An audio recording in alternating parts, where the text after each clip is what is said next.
Hello guys, I am Nanashi and welcome to this chill spot of the internet. So it has been a while since I studied Korean all by myself. It has been 2 to 3 years, but I have encountered times that I felt demotivated or I had no resources to learn from, like, whoa. Anyways, that is why I would like to share with you guys the tips that I got and the resources that might be useful for you guys. So let's start with the video. So this is usually my setting when I start to learn Korean. In the beginning, I just looked based on the study planner, like how many times I wanted to spend on Korean. It could be like 30 minutes, 1 hour, 2 hours. It really depended on my mood. So in the content, I have put like the important learning points that I had to focus on, such as grammar, vocabulary, reading, speaking, and so on.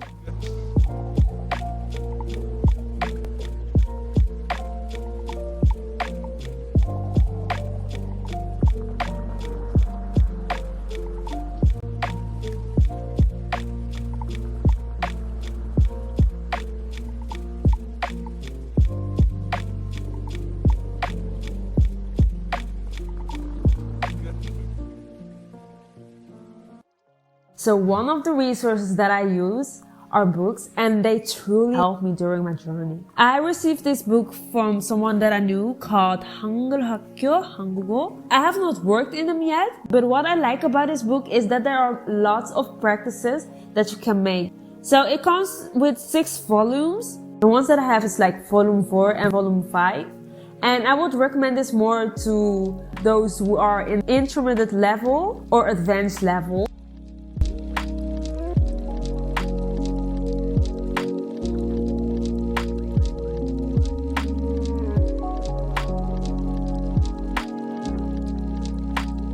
So if you're already aware of the Hangul, which is the Korean alphabet, you should try Active in Korean. They come with a textbook and a workbook. It has plenty of information and practices in both books. So each chapter has its own topic with vocabulary and grammar, and they explain literally through the book.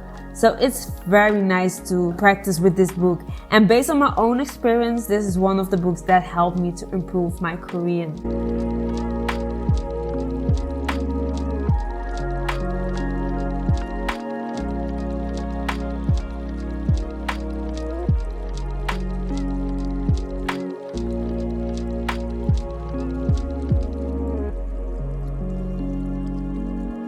The book that actually helped me to start with Korean is Talk to Me in Korean. This is actually the first book that I learned Korean from, and they are truly beginner friendly, not going to lie. They even have a book where they explain Hangul.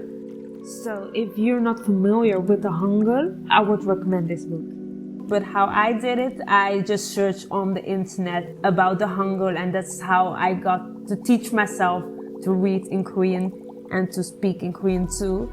So I don't want to be biased, but I would not have been able to understand Korean. Each topic, they explain it very well. So they give examples how to use it, when to use it, and why to use it. And that is what I truly enjoy. In addition to that, I bought myself a Korean essential vocabulary book. And I truly enjoy this book, not going to lie, because it has a lot of vocabulary. Unfortunately, not all words are used in daily life, and some are only used depending on the conversation.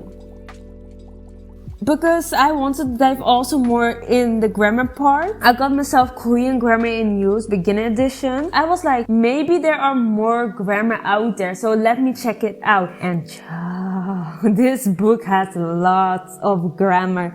And also there are small sections where you can do practices. Sometimes I like to combine the Korean Essential Vocabulary book with my grammar book, and I make then like the sentences out of it.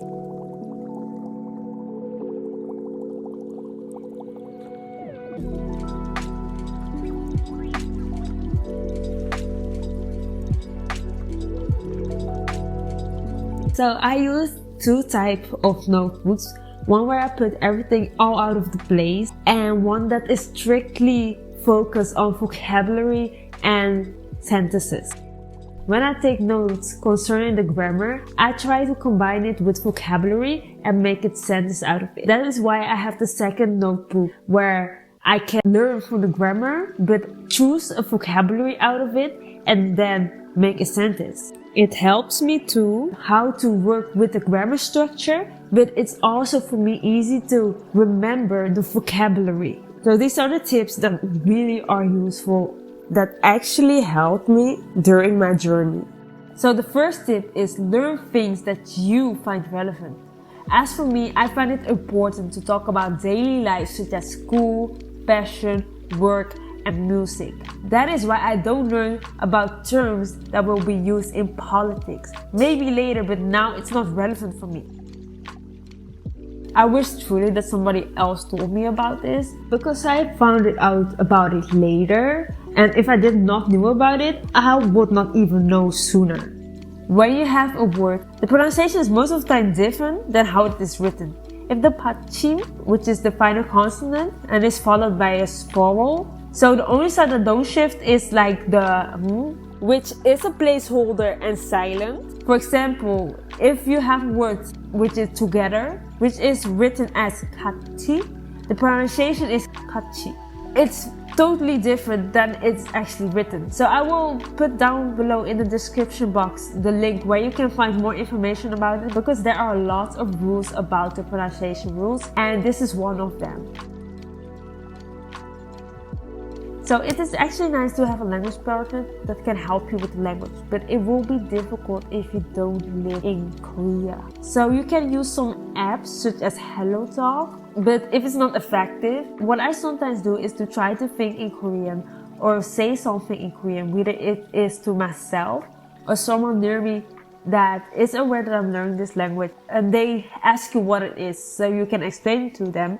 And the meaning of this is keep yourself engaging with the language to develop pronunciation, but also to be more comfortable in the language itself.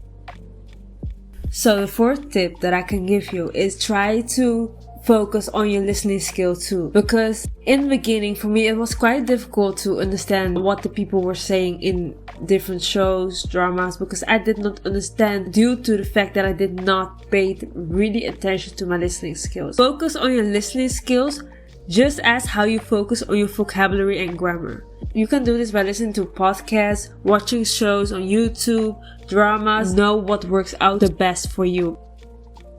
What I also like to do is to learn from Webtoon. With the use of HiNative and Naver dictionary, I translate the sentences and learn from each word that I translate.